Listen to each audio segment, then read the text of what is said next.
Hi, I'm Bathsheba Monk, and I'm thrilled to be hosting the Memoir Writing Conference at the Steel Stacks in Bethlehem, Pennsylvania. Everybody has a story, and we have a tremendous lineup of talent and experts to help you make your memoir as exciting as possible. People who can help you unlock your senses, which is the way into your stories. There's food. Everyone knows that a little cookie helped Marcel Proust write his opus Swan's Way. But what if you don't like cookies? Greetings, this is Billy Kounoupis of Billy's Downtown Diner in Bethlehem, Pennsylvania. And I hope you join me on April 28th at Bethlehem Steel Stacks for the Memoir Writing Conference, in which I will be sharing stories with you about my experiences with food. Hope to see you then. If you close your eyes, maybe it's a sound coming through the window in the morning that will unlock your story. Or maybe a song. Scott Sherk will help you with that. Sometimes a piece of clothing can start a story. Here's Bruce Boyer. What I want to talk about is the time I went shopping with President Nixon. I had just sold an important piece of work, and I decided to treat myself with a new tie. I get in the elevator, and just before the doors closed, in steps Richard Nixon. And two of the most enormous bodyguards I'd ever seen in my life. Or even place. These blast furnaces are the backdrop of my childhood. They've made their way into every one of my stories.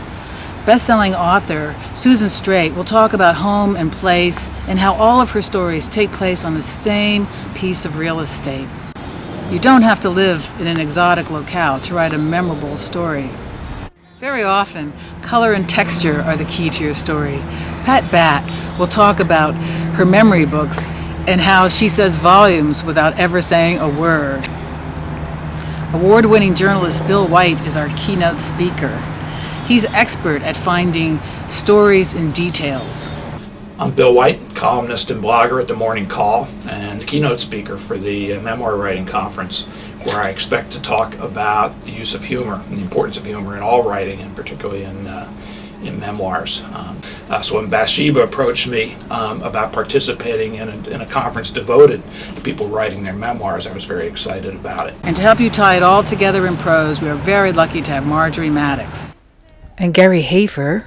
And to help you tie it together in poetry is the very talented Carolyn Segal. Which is that everyone has a story.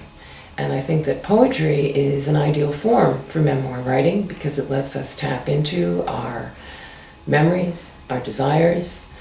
Poetry can be a very powerful form of discovery. I'm very excited to be presenting at this memoir conference. I see it as a great adventure. You might want to take notes during our panel discussion, because after you've written your breathtaking memoir, what if it makes people mad? On our panel, we have a lawyer, Carolyn Freeland Blume, who will talk about the legal issues, Dr. Micah Sadigh, who will address the fact that your troubled brother might not think he's troubled at all, and in fact, he's not only mad, but he's going to sue you, and New York literary agent Betsy Lerner, who will talk about how far you can stretch the truth before it isn't a memoir anymore.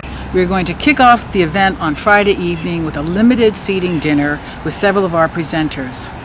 Then we'll hit the ground running on Saturday morning with a yoga class that will help us find our center.